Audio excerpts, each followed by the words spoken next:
Welcome to Esoteric Guardian. Today, we enter territory that until now has remained untouched on this channel, a subject often shrouded in secrecy, fear, and endless distortion. For the first time, we're going to explore the dark architecture of the left-hand path, not through vague symbolism or superstition, but by examining the actual entities invoked by those who walk it. These beings are not metaphors. They are the foundation of a spiritual current that rejects submission, dogma, and external salvation. A path where the seeker becomes the god, where light is forged in darkness, and where fear is just the first gate. Their names appear in forbidden texts, in rituals performed at the edges of the known world, and their influence is real, whether you believe it or not. Let's begin. Few spiritual traditions have been so misunderstood and so deliberately concealed. For centuries, this path has existed alongside the dominant religions and orthodox beliefs, operating in the shadows, passed down through secret teachings, forbidden texts, and initiatory rituals that challenge every convention. But to truly understand the entities that rule it, we first need to grasp the essence of the path itself. In most spiritual systems, the individual is taught to surrender, to obey divine law, dissolve the ego, and seek salvation through devotion. These systems promise unity with a higher power, often through purity, submission, and moral restraint. The self is something to transcend, to humble, or even to annihilate. The left-hand path moves in the opposite direction. It places the individual at the center of the spiritual journey, not as a servant of divinity, but as the source of their own ascent. Power is not given. It's taken through will, discipline, and personal transformation. The goal here is not to dissolve into the divine, but to awaken the divine within. Throughout history, this current has appeared in many forms, some public, most hidden. In ancient India, the Vamakara sects of Tantra used rituals involving sex, death, and taboo as tools for liberation. In the West, traditions like Luciferianism, Thelemic magic, and draconian orders pursued the same end: mastery over the self, over reality, and over fear. This path demands total responsibility. There is no higher power to blame, no divine law to hide behind. Success or failure depends entirely on the practitioner, and walking this path means confronting the darkest aspects of the psyche, the fears, desires, and instincts that most people deny or suppress. But there is also knowledge, hidden knowledge, and it is guarded by entities, beings that have been feared, demonized, and revered across cultures. These are not distant gods of salvation, but symbols and forces that represent the raw, untamed aspects of consciousness and the universe itself. Those who invoke them don't seek protection.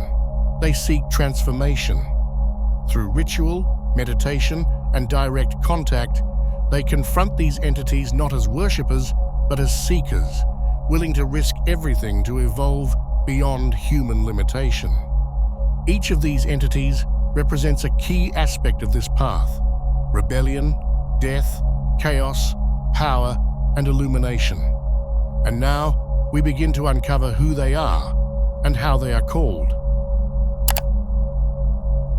Few names have caused as much fear, fascination, and distortion as Lucifer. Over centuries, his image has been reshaped to serve theological and cultural needs, turning a symbolic figure into a demonized myth. But when you trace the real origins of this name and its meaning, what you find is not a devil, but a symbol of consciousness, freedom, and inner power. The name Lucifer appears only once in the entire Bible, in the book of Isaiah. In the original Hebrew, the passage refers to Helel ben Shahar, the shining one, son of the morning, a poetic description of the planet Venus as the morning star. This line was aimed at the king of Babylon, mocking his downfall by comparing it to the fading of Venus from the sky at dawn. When early Christian scribes translated the text into Latin, they used Lucifer, a common Roman term for Venus, meaning light bearer. Centuries later, influenced by apocryphal writings like the Book of Enoch and emerging stories of fallen angels, this word was interpreted not as a metaphor, but as a name. Lucifer, the angel who rebelled, fell from heaven and became the adversary. This connection was never part of the original text.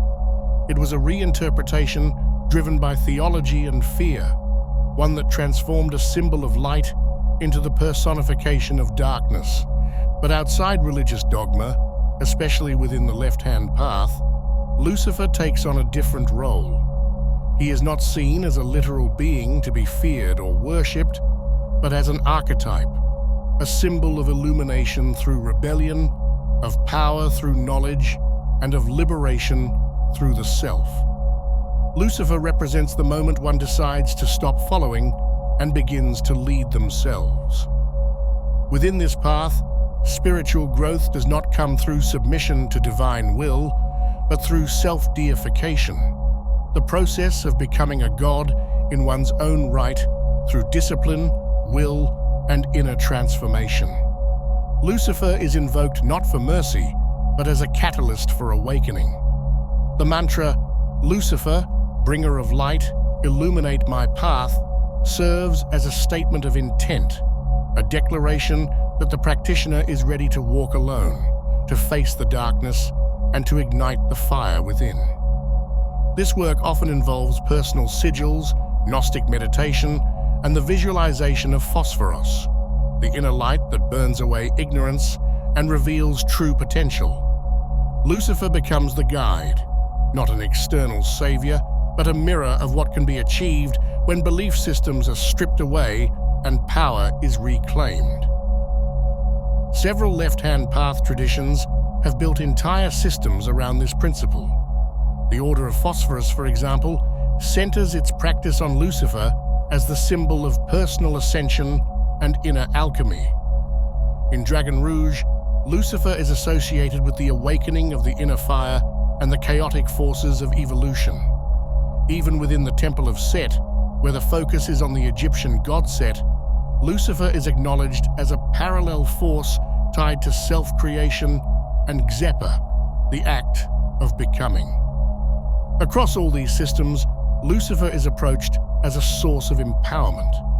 As Michael W. Ford, a leading figure in modern Luciferianism, writes, "Lucifer is not a god to worship, but an ideal to become."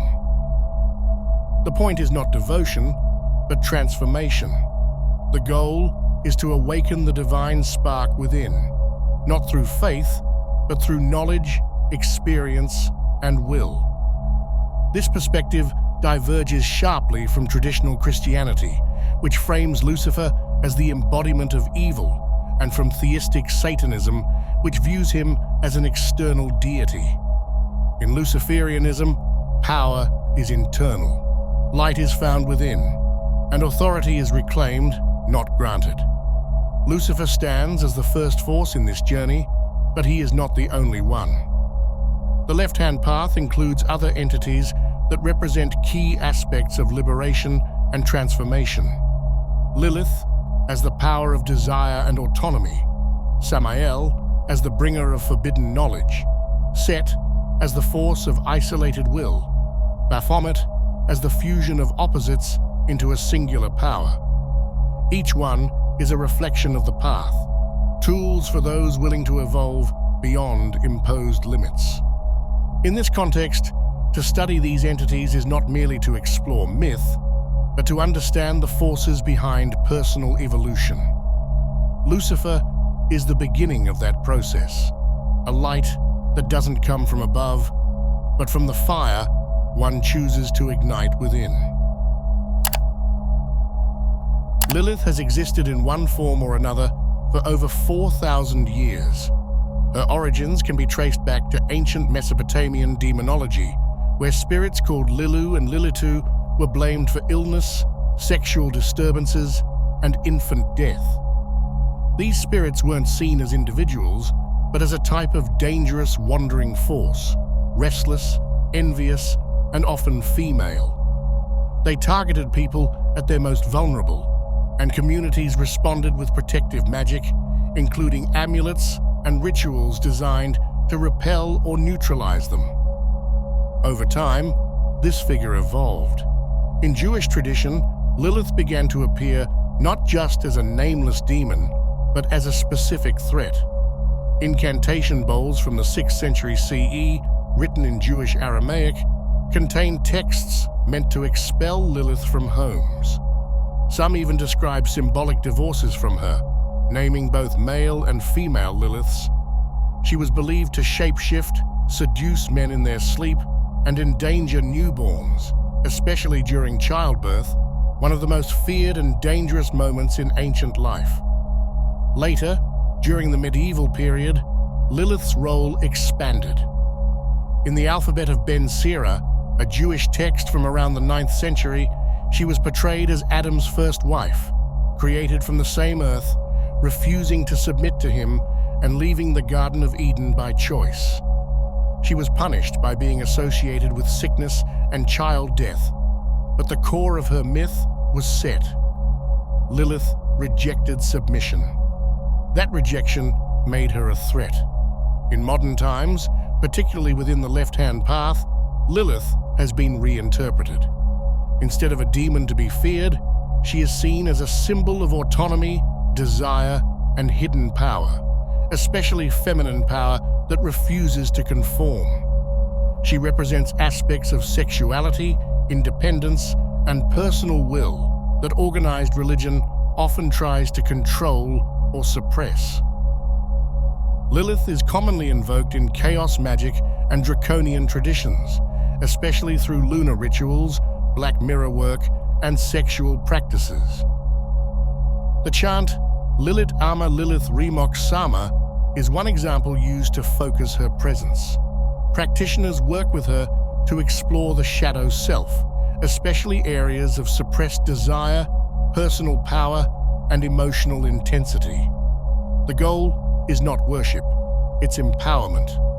Groups like Dragon Rouge and systems that explore the Qliphoth, the shadow side of the Tree of Life, often associate Lilith with gateways to hidden knowledge.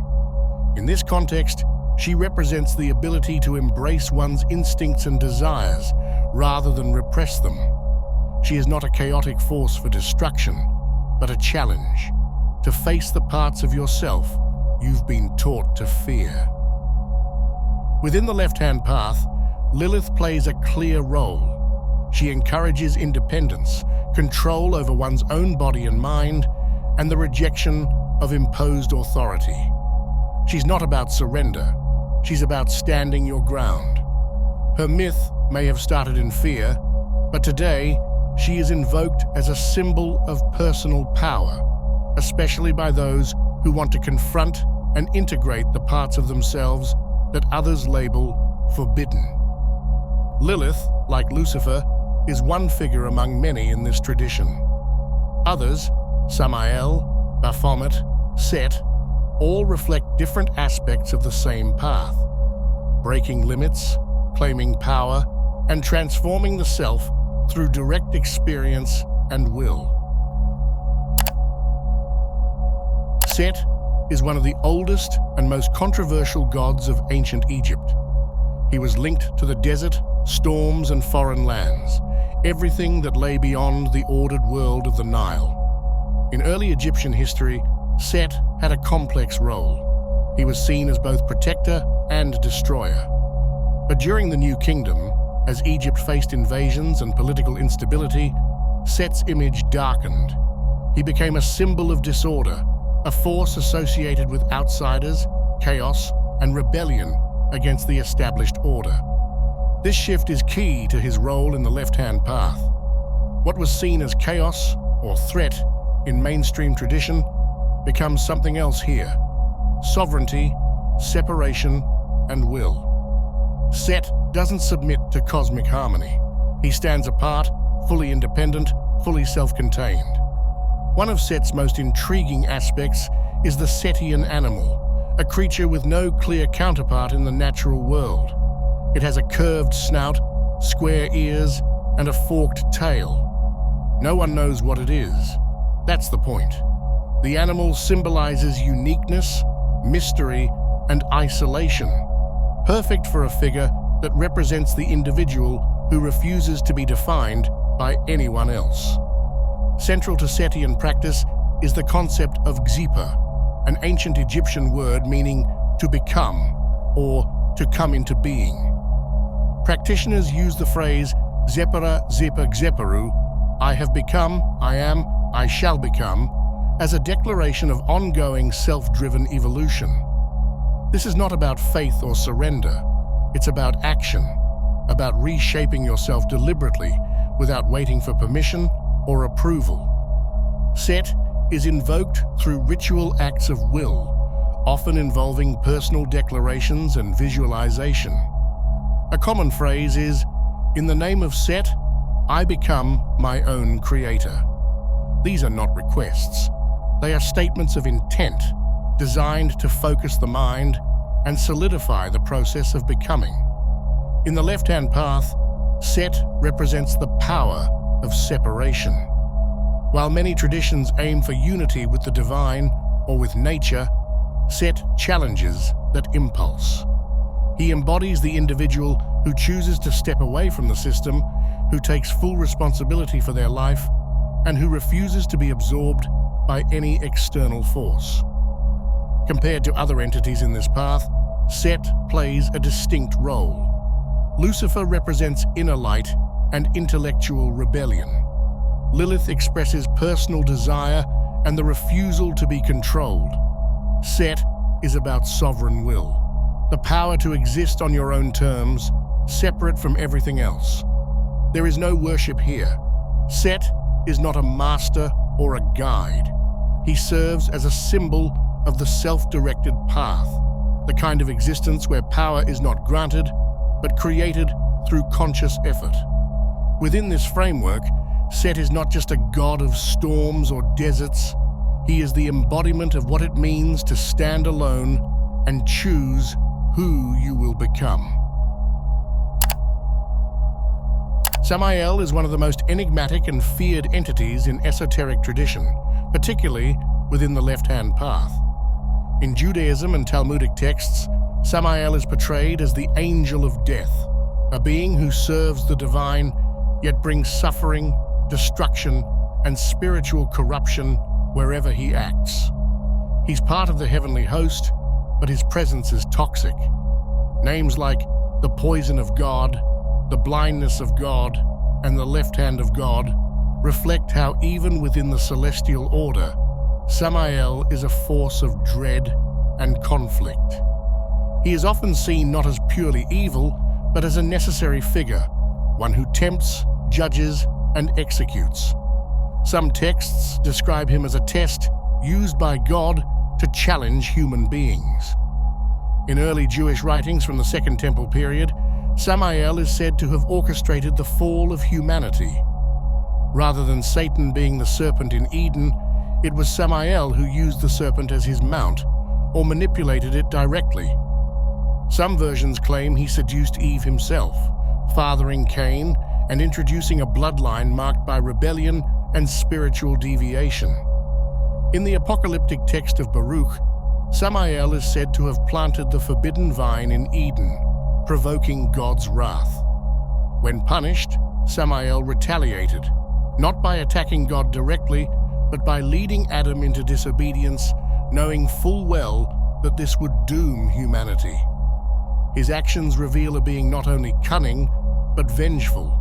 If Samael is to fall, he ensures others fall with him. Gnostic traditions take this further. Samael is identified with the demiurge, the blind creator of the material world who ignorantly believes himself to be the supreme deity. He proclaims, "I am God, and there is none beside me," not out of malice, but ignorance, and this hubris makes him the first sinner in Gnostic cosmology. Often depicted as a lion-headed serpent, he embodies a twisted, incomplete form of creation. His fall isn't just a rebellion, it's a failure to see the true nature of reality.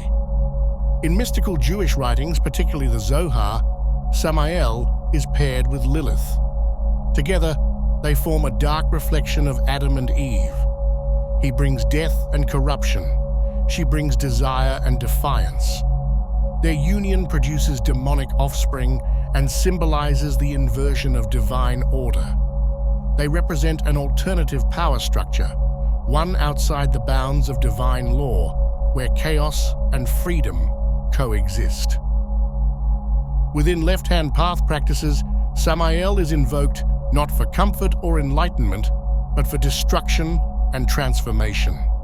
Practitioners work with the Tree of Death, Qliphoth, where Samael rules over Thagirion, the dark reflection of the solar center in the Tree of Life. Here, he is seen as an alchemical force of dissolution. Rituals may involve serpentine visualizations, chants calling his name, and meditations focused on poison, death, and the collapse of false identities. Samael doesn't offer guidance. He breaks down the self, the ego, and the illusion of control. Those who invoke him aren't seeking wisdom, they're seeking death and rebirth. He is the fire that burns away weakness, the venom that reveals what is real by killing what is not. Samael does not promise survival. He challenges you to survive him. Baphomet is one of the most iconic and misunderstood symbols in the entire history of esotericism. For many, it conjures images of goat-headed demons and dark rituals, thanks in part to centuries of religious propaganda and modern pop culture. But for practitioners of the left-hand path, Baphomet is not a deity to be worshipped. It's a symbol of inner transformation.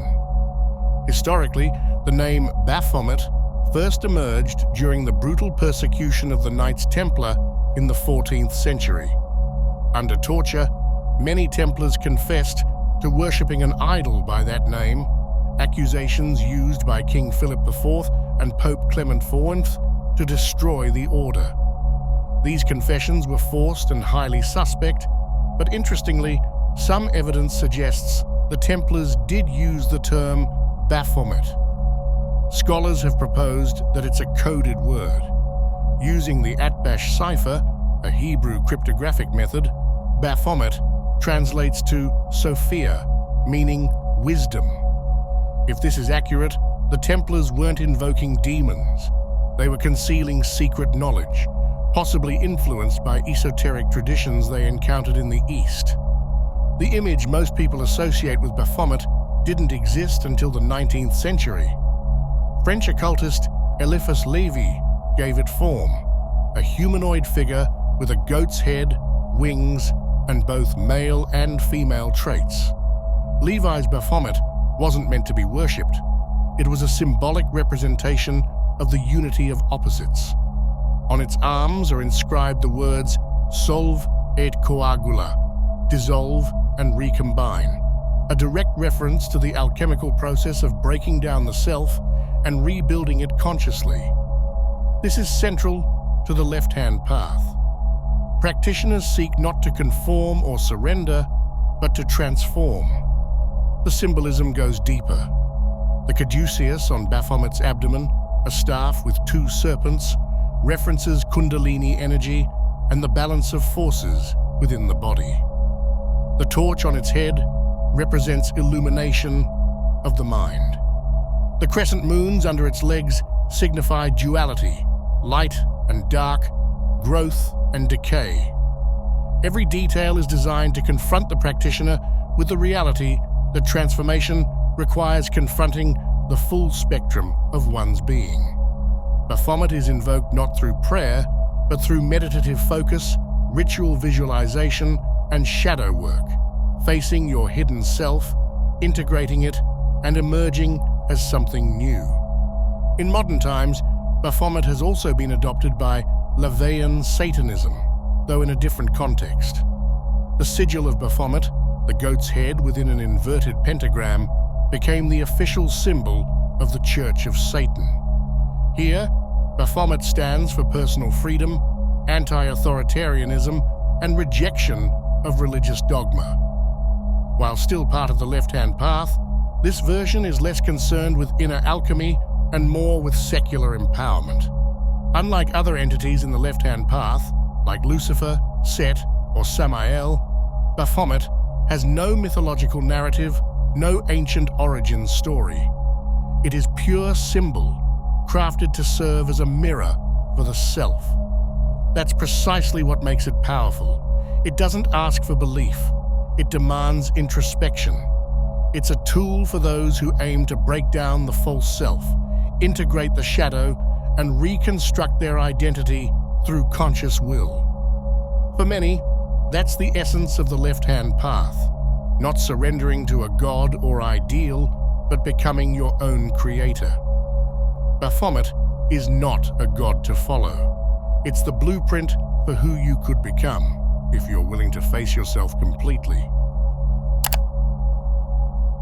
Hecate is not a goddess in the conventional sense. Within the left-hand path, she operates as an archetype of transition, death, and hidden knowledge, rather than a being of worship. She represents everything that lies at the edges, the edge of consciousness, the boundary between life and death, the point where the familiar gives way to the unknown. And it's precisely at those edges, crossroads, doorways, dream states, where Hecate is most present.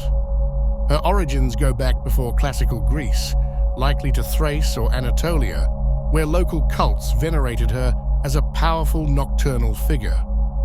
Later, the Greeks incorporated her into their own pantheon, but she never fully conformed to Olympian norms. She didn't dwell on Mount Olympus. She lingered in the shadows, in tombs, at crossroads, and at the edges of cities.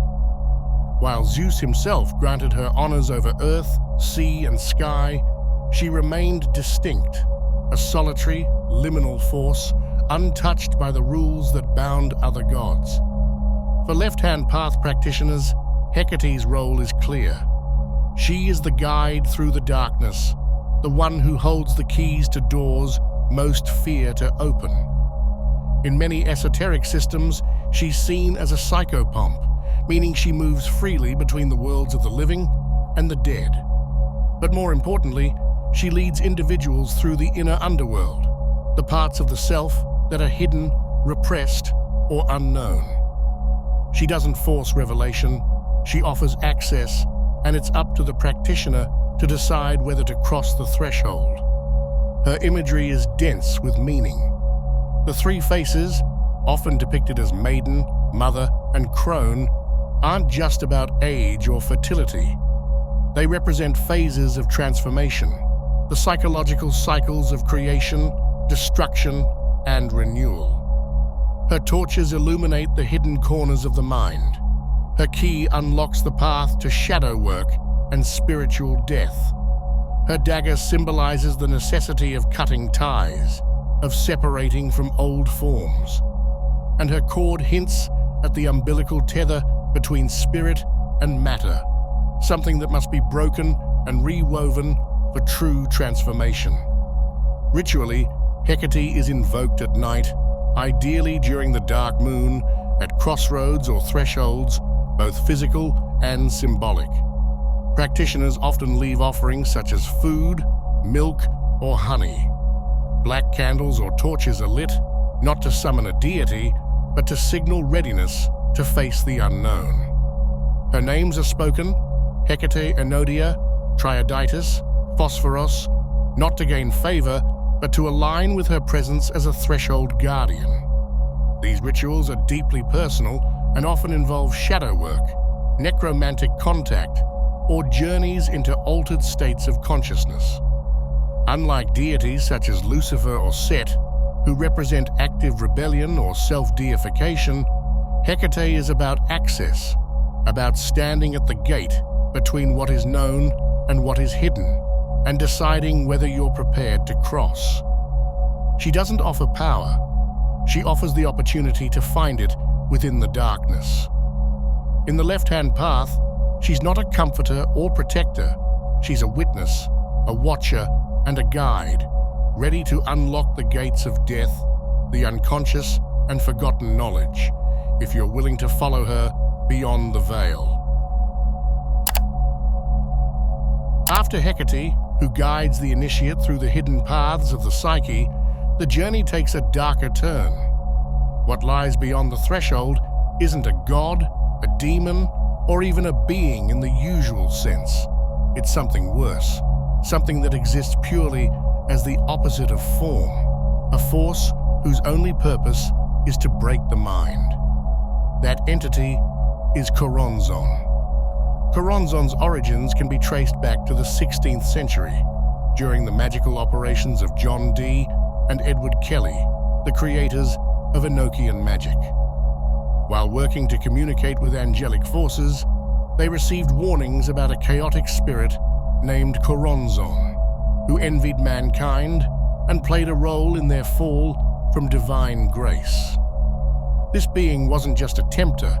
He was described as a destroyer of language, order, and self-awareness.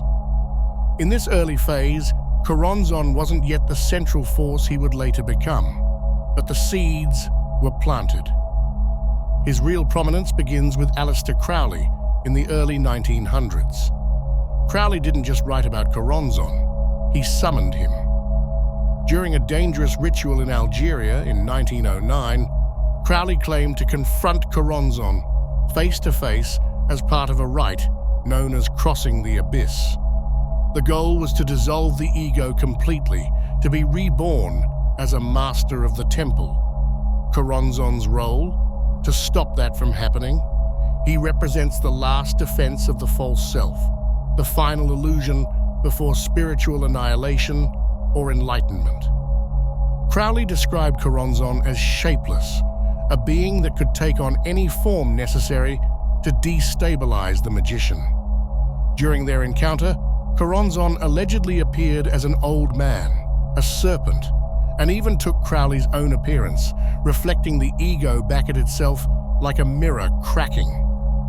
He also tried to seduce Crowley's assistant by appearing as a familiar woman, highlighting that Choronzon isn't just chaotic.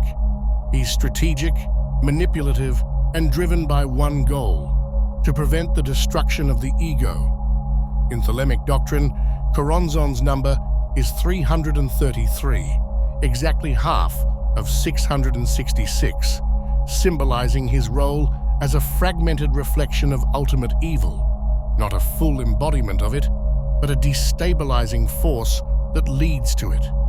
He is known as the dweller in the abyss, and every practitioner who seeks to reach true spiritual power must pass through him. Those who fail become what Crowley called Black Brothers, individuals spiritually devoured by Choronzon, left broken and ego-driven, believing they have achieved power when in reality they are enslaved by illusion. To invoke or confront Choronzon, occultists use deep trance, ritual isolation, and dissociative states. It's not about summoning him for power, it's about facing him to destroy the false self. Choronzon is used in shadow work at the extreme level, where the practitioner attempts to abandon all identity, all attachment, all illusion. Failure means psychological collapse. Success means freedom from ego. Crowley believed he defeated Choronzon, but many of his followers doubted it. Some claimed he had been possessed from that moment on, that Choronzon had corrupted Thelema from within, using Crowley as a vessel to spread a deeper, more insidious kind of chaos. In the end, Choronzon is not a figure of power, but of destruction, not of the body, but of the mind's integrity. He represents the last lie. The moment when the practitioner must decide whether to let everything go or be destroyed, trying to hold on. We've already explored Azazel on this channel before, but in the context of the left-hand path, his presence is unavoidable. He isn't just a fallen angel or a mythic scapegoat. Azazel is the bearer of the secret, the one who delivered forbidden knowledge to mankind, knowing full well the price he would pay for doing so. His origins trace back to the Book of Enoch, an ancient text excluded from most official religious canons, likely because of what it reveals. In this book, Azazel is part of a group of angels known as the Watchers, divine beings who descended to Earth. While others fell due to lust and transgressions with humans, Azazel's sin was different. He taught. He armed humanity with knowledge of warfare, metalworking, ornamentation, and sorcery. He introduced iron and fire, the means to forge tools and weapons, and taught cosmetics and jewelry, which religious authorities later condemned as corruptions. But at its core, Azazel's gift was empowerment.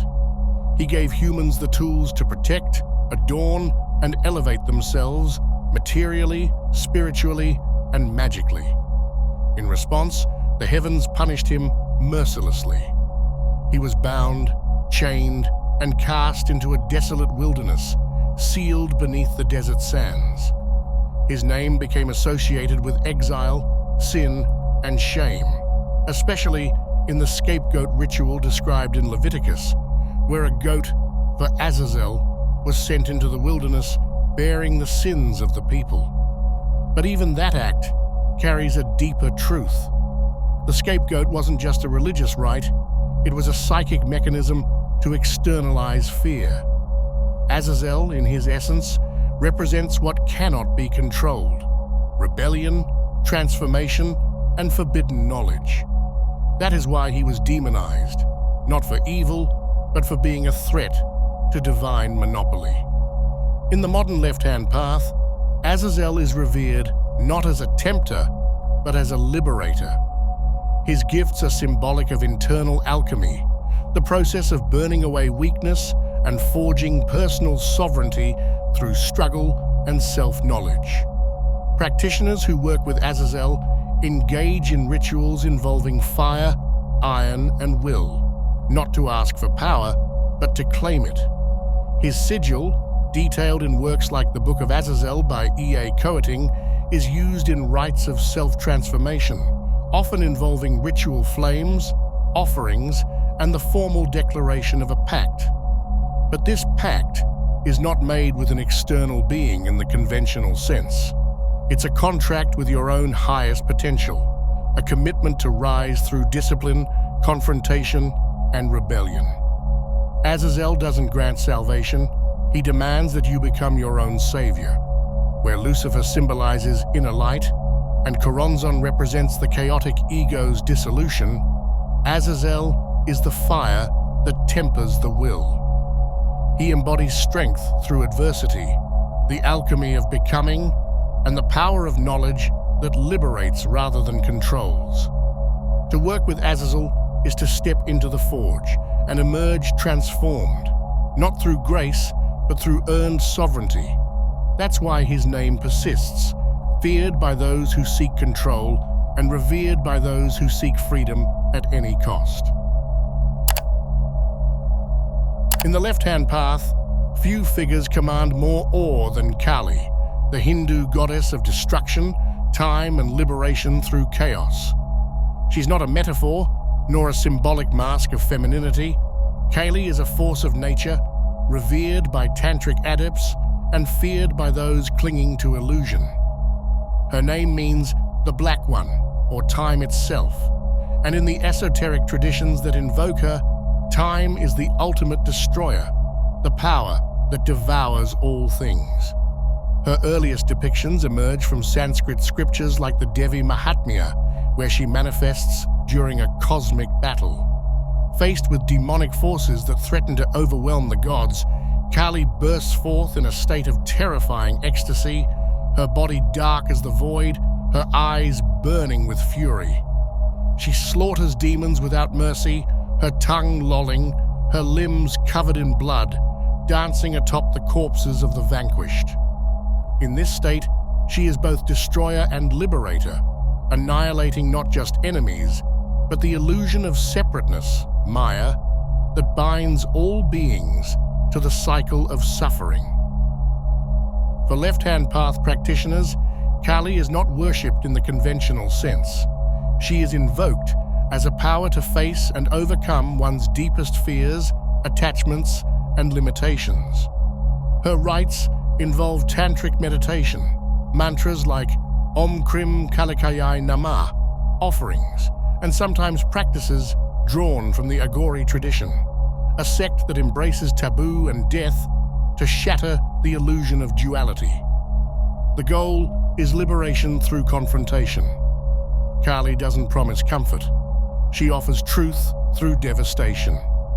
Her most famous iconography tells you everything you need to know. 4 arms, 1 holding a sword, 1 a severed head, 2 offering blessing and fearlessness. A garland of skulls around her neck, a skirt of severed arms, and blood dripping from her mouth. She dances atop Shiva, her consort and counterpart, symbolizing that even divine consciousness must yield to her force. But to understand Kali, you must go beyond the surface.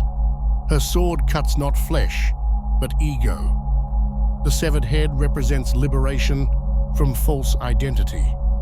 Her dance is not mindless destruction, it is the rhythm of existence, the eternal cycle of birth, death, and rebirth.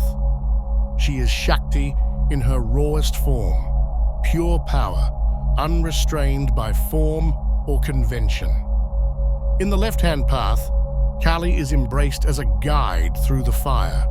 She breaks chains by burning them. She doesn't offer safe transformation.